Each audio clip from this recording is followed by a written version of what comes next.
श्री स्वामी समर्थ मित्रमैत्रिणींनो, आज मला एक फार महत्त्वाच्या मुद्द्यावर तुमच्याशी बोलायचं होतं.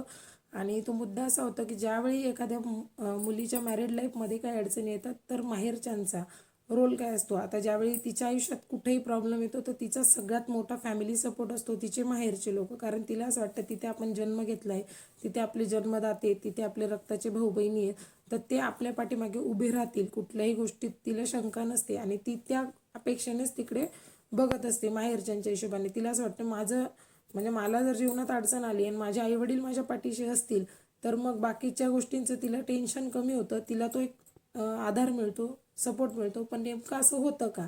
तर मी जितक्या लोकांना आतापर्यंत लेडीजच्या बाबतीमध्ये प्रॉब्लेम्स ऐकलेले आहेत किंवा ज्या लेडीज पण हे सांगता आम्ही माहेरी गेलो होतो, तर त्यांचं सगळ्यात मोठी नाराजगी हीच असते की म्हणजे तेवढा पाहिजे तेवढा माहेरच्यांचा खरंच सपोर्ट मिळत नाही.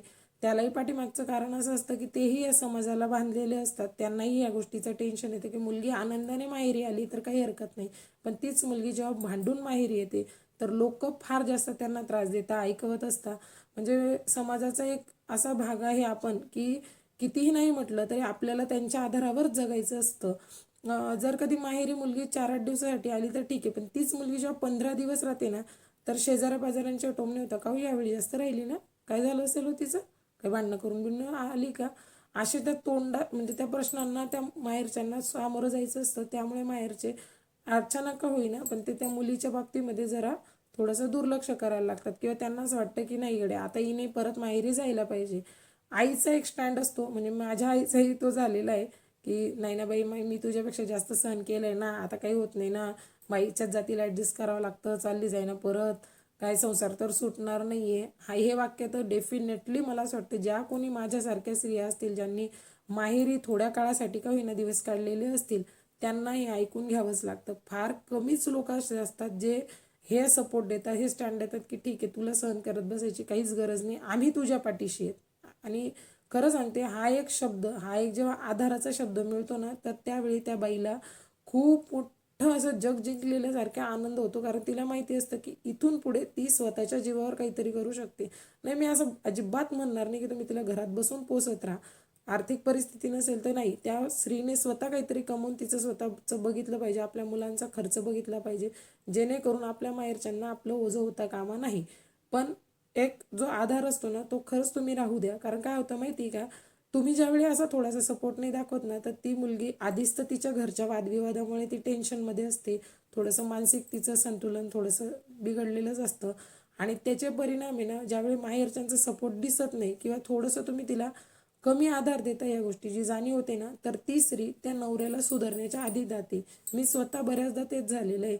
मी माहेरी रागात तर निघून यायची, पण परत असं वाटायचं की माहेरच्यांचा एखादा शब्द असेल, एखादं बोललेलं वाक्य असेल, मग त्यामुळे असं वाटायचं जाऊ दे, शेवटी आपल्याला जायचं तिथेच आहे, तिथेच नांदायचं. आणि स्वतःहून तिथे जर आली माहेरी, सासरी परत जर आली तर नवऱ्याला असं म्हणजे ती किंमत नसते नवऱ्याला, त्याला असं वाटतं अरे ही मोठं नाकवर करून गेली होती माहेरी आणि शेवटी माहेरच्यांनी काय केलं, 4-8 दिवसात 15 दिवसात परत तिला माझ्याचकडे पाठवलं. तर तो जो पिरियड असतो ना माणसाला सुधारण्याचा, त्याला त्याच्या चुकांची जाणीव होण्याचा, तो पिरियड तो एका मिनिटात सगळं विसरून जातो, त्याला ती जाणीव संपून जाते आणि तो व्यक्ती परत कधी सुधरू शकत नाही, कधीच नाही. कारण त्याच्या डोक्यात असतं की ही गेली तरी किती दिवस जाणार आहे, ही परत फिरून इथेच येणार आहे. त्यामुळे तो स्वतःच्या ज्या चुकींकडे बघण्याचा त्याचा जो दृष्टिकोन असतो ना तो दृष्टिकोनच बदलून जातो, त्याला काही फरकच पडत नाही. मग जाते तर जा आणि तुला गरज असेल तर राहा. आणि 2दा-3दा माहेरी जाऊन आल्याच्या नंतर एका स्त्रीला वाटायला लागतं की परत जर मला इथे जायचं मग ते माहेरी जायचंच कशाला.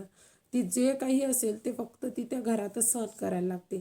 कारण मी स्वतः हे सहन केलेलं आहे.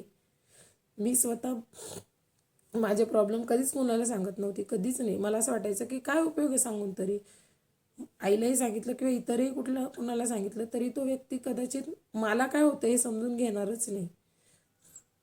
म्हणून मी बाहेर बोलणंच टाळायची, मी बाहेर जाणं टाळायची. आता घरात भांडणं झाली म्हणजे शेजाऱ्या बाजाराला आवाज जाणार आहे, पण तरीही बाहेर निघताना माझ्या चेहऱ्यावर एक स्माईल असायची, जसं काही झालंच नाही.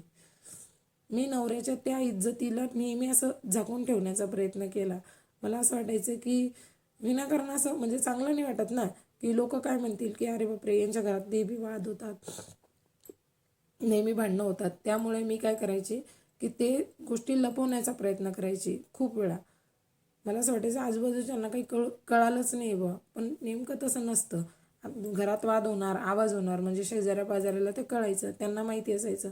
आणि माझ्या डोक्यात एक गोष्ट नेहमी होती, जोपर्यंत मी स्वतः कामाला जात नाही, स्वतःचं स्टँड घेत नाही, स्वतःची बाजू मांडत नाही, तोपर्यंत मला असं वाटायला लागलं होतं की मला हा समाज स्वीकारणार नाही, किंवा माझ्याकडे एक चुकीच्या नजरेने बघितलं जाईल की एकटी स्त्री आहे, किंवा नवऱ्याला उलट बोलते, स्वतःच्या बाजूला हे करते असं.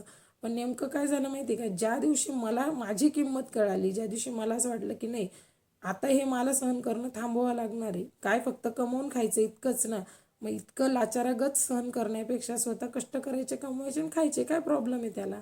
आणि मी कामाला लागले असंही, म्हणजे मी नवऱ्याला मदत म्हणून काम करतच होती.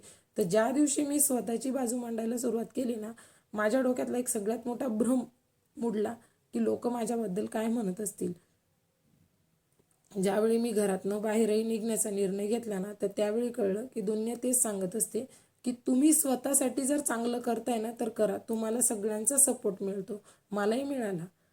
खरंच मला बऱ्याचदा, म्हणजे मी ज्या भीतीपोटी मी सगळं सहन करत होती की नाही नाही लोक काहीतरी म्हणतील म्हणून मी ऐकून घेत होती, लोक मला नावं ठेवतील, लोक बदनामीच्या नजरेने किंवा वाईट नजरेने मला, माझ्या मुलांकडे बघतील, या भीतीने मी सगळ्या गोष्टी सहन करत होती. पण तीच लोक खरं तर माझा सपोर्ट बनली.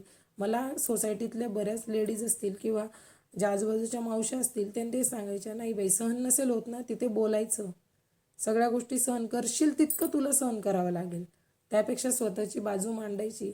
तू चुकीचं वागत नाही, तुला कळतंय ना, मग स्वतःचं एक मत आपलं आपलं असलं पाहिजे. आणि एका गोष्टीची खरंच समाधानी वाटते की जो आधार आपल्याला बऱ्याचदा आपल्या माहेरच्यांकडनं मिळावा असं वाटतं ना, तो आधार जेव्हा समाज देतो, तर त्यावेळी एका स्त्रीला खूप जास्त असं ताकद किंवा एक पॉझिटिव्हिटी येते. असं वाटतं की हां ठीक आहे, आपण सुरक्षित आहोत. आणि माझ्या बाबतीत खरंच नशिबाने तसं झालं. मी 2 महिने ज्यावेळी एकटी वेगळी राहिली आणि मी स्वतःच्या जीवावर सगळं परिवार सांभाळला. मी काम करतच होती, इथे राहत होती नवऱ्यासोबत, तेव्हाही मी काम करतच होती.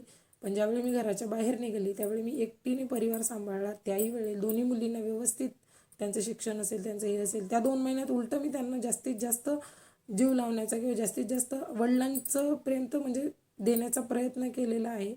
तसं तर असं म्हणतात ना की आईबापाची जागा कोणी घेऊ शकत नाही. तर मी माझ्या परीने जितकं होईल तेवढा वेळ त्यांना देत होती, तितकं त्यांना प्रेम देण्याचा प्रयत्न करत होती. आणि ते ज्यावेळी मी करत होती ना, तर मला आजूबाजूच्या लोकांचा खूप सपोर्ट होता की नाही एकटी स्त्री करते, आणि समाजाला ते दिसत होतं की नाही बाबा एकटी असून सुद्धा राहते, मुलांना सांभाळते, व्यवस्थित हे करते. मला इतके दिवस ज्या गोष्टीची भीती भीती भीती मला वाटत होती, तीच भीती माझा आधार बनली. मला खूप भारी वाटलं होतं. मला असं वाटलं की नाही बाबा चला, म्हणजे मी इतके दिवस सहन करते, मी काही बोलतच नाही आहे किंवा मी बाहेरच्या लोकांना दाखवत नाही की माझ्या घरात काय चाललं आहे. पण लोकांना ते माहिती होत होतं, लोकांना ते कळत होतं की नाही बाबा काहीतरी वातावरण खराब आहे घरामधलं. आणि तो एक सपोर्ट मिळाला. त्या सपोर्टच्या जीवावर मी 2 महिन्यामध्येच, म्हणजे माझ्या नवऱ्यात मी तो बदल घडताना बघितला आहे. ती गोष्ट खरी की स्वामी समर्थांची तर माझ्यावर अतिशय कृपा राहिलेली आहे. मी त्या 2 महिन्यात जी काही सेवा केली त्याच्यापर्यंत, की जो व्यक्ती कालपर्यंत म्हणजे वाईट बोलत होता, जो अपमान करत होता, तो आज माझ्या पाठीशी भक्कमपणे उभा आहे. आज आमचा संसार खरंच सुखात आहे, व्यवस्थित आहे, काही प्रॉब्लेम नाही आहे. पण एक तो आधारच, म्हणजे मला असं वाटतं की त्यावेळी समाजाने जो मला साथ दिली ना, तीच साथ जर माहेरच्यांनी पण दिली असती, माहेरचे लोक जर पाठीशी भक्कमपणे उभे असतील ना, तर बऱ्याचशा संसार खरंच सुरळीत होतील. जे पुरुष मंडळी आहेत ना, ज्यांना वाटत नाही आता आपलं काही चुकतंय, त्यांच्या चुकीची जाणीव होईल आणि आपल्याच लेकीचा संसार सुखी होईल. म्हणून सर्व माहेरच्यांना विनंती आहे की जरा जरी वाटत असेल तुम्हाला की नाही बाबा मुलीच्या जीवनामध्ये, तर काही काळासाठी का होईना तिच्या बाजूने उभे राहा, तिला स्टँड घ्या, तिचं नेमकं काय चुकतंय, तिला काय प्रॉब्लेम आहे तो समजून घ्या, तिला थोडं सांभाळून घ्या, तिचा आधार बना. ती नक्कीच तुमच्यासोबत आयुष्यभर राहणार नाही, आणि मी म्हणणारही नाही की संसार मोडून तिला ठेवून घ्या, पण थोडासा आधार द्या. त्यावेळी हा विचार नका करू, कारण तुम्ही तिला जन्म दिला आणि लोक काय म्हणतील याचा विचार तुम्ही करतायत. तुम्ही तिला लहानाचं मोठं केलंय, मग समाजात लोक काय म्हणतील, लोक काय म्हणतील हा विचार करून करून करून तुम्ही तिला आधार देत नाही. तुम्ही तिच्या पाठीशी भक्कमपणे जेव्हा उभं राहत नाही ना, तर सगळ्यात जास्त कमकुवत ती होत जाते, आणि त्यामुळे नको असलेल्या गोष्टी तिला सहन करून घ्याव्या लागतात. तुमचा जर सपोर्ट असेल तर मला असं वाटतं अनेक अनेक ज्या मुली आहेत, ज्या माहेरी राहण्याची अपेक्षा धरून आहेत किंवा ज्यांना असं वाटतं की माहेरचे आपल्याला साथ देतील, त्या मुलींचे संसार खऱ्या अर्थी सुधारतील.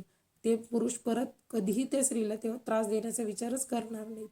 फक्त तुमच्या आधाराची थोडीशी गरज असते आणि प्लीज तेवढा सपोर्ट द्या. थोडे दिवस का होईना तिच्या पाठीशी उभे राहा, एवढीच विनंती.